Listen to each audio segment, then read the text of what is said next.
18 दिसंबर 1995 की सुबह इंडिया के एक गांव में लोगों ने खेतों में एक चमकती हुई चीज देखी। करीब जाकर मालूम हुआ कि ये एक अजीब किस्म की राइफल थी। ऐसी राइफल जो गांव के लोगों ने पहले कभी नहीं देखी थी। लोग अभी इस बात पर हैरान ही थे कि थोड़ी दूर और राइफल्स भी बिखरी हुई नजर आई। बात धीरे धीरे फैलती गई, पूरा गांव जमा हो गया और फिर पुलिस भी मौके पर पहुंच गई। लेकिन असली खौफ उस वक्त पैदा हुआ जब पास मौजूद एक तालाब से टैंक तबाह करने वाले ग्रेनेड्स बरामद हुए। ये वाकया इंडियन स्टेट वेस्ट बंगाल के पुरुलिया डिस्ट्रिक्ट में पेश आया था।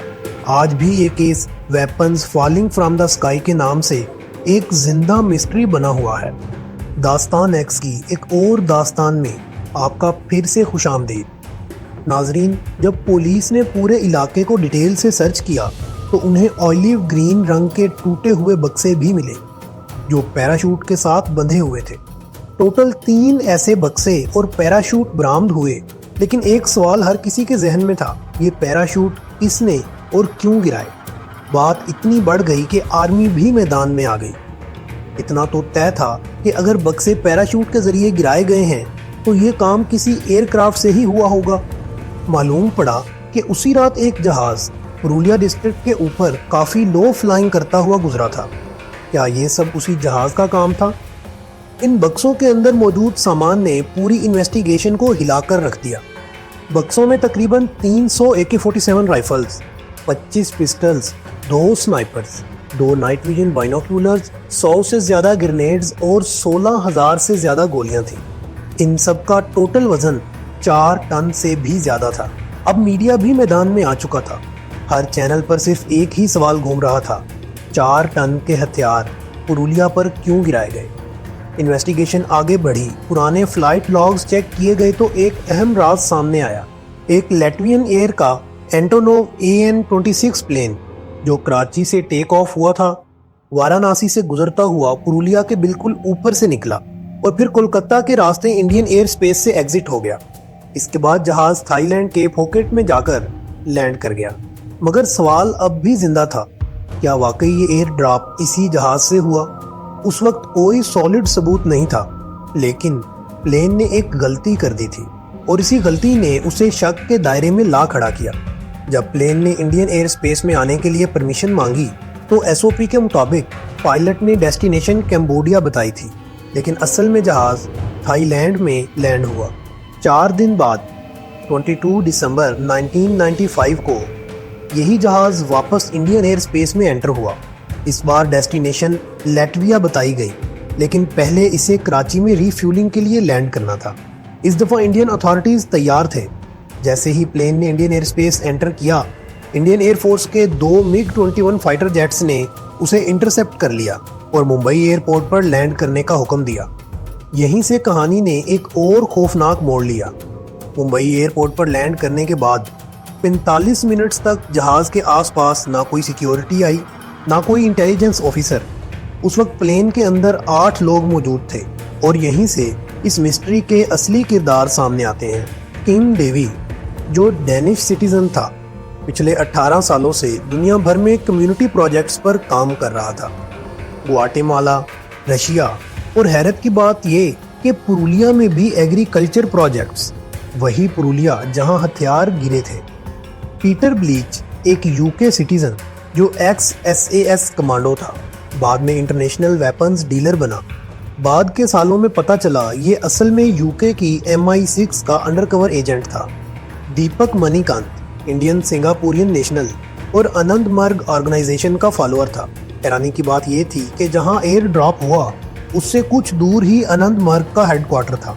बाकी 5 लोग लैटवियन क्रू मेंबर्स थे और यहीं से कहानी का सबसे तारीख हिस्सा शुरू होता है। 45 मिनट्स के गैप के दौरान किम डेवी कुछ डॉक्यूमेंट्स उठाता है और एयरपोर्ट से निकल जाता है। उसके बाद डेवी सालों तक गायब रहता है। डेवी के जाते ही फोर्सेस पहुंचती हैं, प्लेन घेर लिया जाता है, बाकी 7 लोग अरेस्ट कर लिए जाते हैं। तलाशी के दौरान अनंतमार्ग के हेडक्वार्टर की तस्वीर और वेपन्स के जले हुए डॉक्यूमेंट्स बरामद होते हैं। केस ऑलमोस्ट क्लियर हो चुका था, लेकिन सबसे बड़ा सवाल फिर भी बाकी था, ये सब की प्लानिंग किसने की? पीटर ब्लीच ने इन्वेस्टिगेशन में बताया कि वेपन्स का ऑर्डर देवी ने दिया था और ये कंसाइनमेंट बुल्गारिया से अरेंज की गई। उसे बताया गया था कि ये बांग्लादेशी मिलिट्री के लिए है, लेकिन एक लॉजिकल सवाल उठता है, अगर ये हथियार बांग्लादेश के लिए थे तो इंडियन डिस्ट्रिक्ट पुरुलिया में एयर ड्रॉप क्यों? बीबीसी की इन्वेस्टिगेशन ने एक और बॉम्ब शेल गिराया। ये हथियार असल में अनंतमर्ग ऑर्गेनाइजेशन के लिए थे।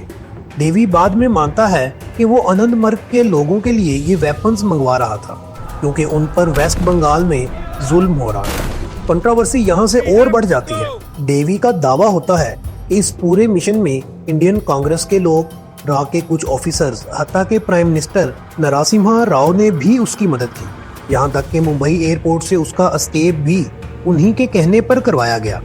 सीबीआई ने ये तमाम इल्ज़ाम सारे के सारे रद्द कर दिए। वेस्ट बंगाल में उस वक्त कम्युनिस्ट पार्टी की गवर्नमेंट थी और अनंतमर्ग रैपिडली ग्रो कर रही थी। देवी का कहना था कि सीपीआई के लोग चुपचाप उन पर हमले करते थे और मॉब वायलेंस का लेबल लगाकर मामला दबा दिया जाता था। इसीलिए उसने अनंतमर्ग को हथियार देने का फैसला किया। मगर सच क्या है, आज तक कोई फाइनल प्रूफ सामने नहीं आ सका। कोर्ट ने पीटर ब्लीच, दीपक मणिकांत और 5 लैटवियन क्रू मेंबर्स को इंडिया के खिलाफ साजिश पर उम्र कैद की सज़ा सुना दी। लेकिन फिर कुछ ऐसा हुआ जो इस कहानी को और ज़्यादा मशकूक बना गया। जेल में ही लैटवियन क्रू मेंबर्स को रशियन सिटीजनशिप मिल गई और सिर्फ 1 साल बाद व्लादिमीर पुतिन की रिक्वेस्ट पर सब रिहा हो गए। 2004 में पीटर ब्लीच भी रिहा कर दिया गया। बाद में MI5 की फार्मर एजेंट एनी मैकोन ने कंफर्म किया कि ब्लीच असल में MI6 का एक्टिव एजेंट था। डेनमार्क ने किम डेवी को इंडिया के हवाले करने से इनकार कर दिया क्योंकि उन्हें खतरा था कि उस पर टॉर्चर होगा। ब्रिटिश पुलिस की रेड में जो डॉक्यूमेंट्स मिले उन पर बांग्लादेशी मिलिट्री के जनरल के सिग्नेचर्स और बांग्लादेश के कैंटोनमेंट का नाम, मगर बांग्लादेश ने सब कुछ झूठा करार दे दिया। आज 30 साल गुजर चुके हैं, लेकिन पुरुलिया एयर ड्रॉप का मामला अब भी अधूरा है। ना ये मालूम हो सका कि असल जिम्मेदार कौन था, प्लानिंग किसने की, पैसा किसने दिया, 45 मिनट की सिक्योरिटी डिले क्यों हुई और किम डेवी का एस्केप किसने मुमकिन बनाया। और सबसे बड़ा सवाल, क्या ये सिर्फ एक स्मगलिंग ऑपरेशन था या फिर एक बड़ा जियोपॉलिटिकल गेम? अगर इस केस का असल राज कभी पूरी तरह सामने आ जाए तो शायद कई गवर्नमेंट्स के चेहरे बेनकाब हो जाए। नाजरीन, आप क्या सोचते हैं? क्या किम डेवी असल मास्टरमाइंड था या वो भी किसी और के हाथ का मोहरा? अपनी राय कमेंट्स में ज़रूर लिखिए। वीडियो को लाइक करें, शेयर करें और ऐसी ही हिडन मिस्ट्रीज़ के लिए दास्तान एक्स को ज़रूर सब्सक्राइब कीजिए। मिलते हैं एक नई दास्तान के साथ।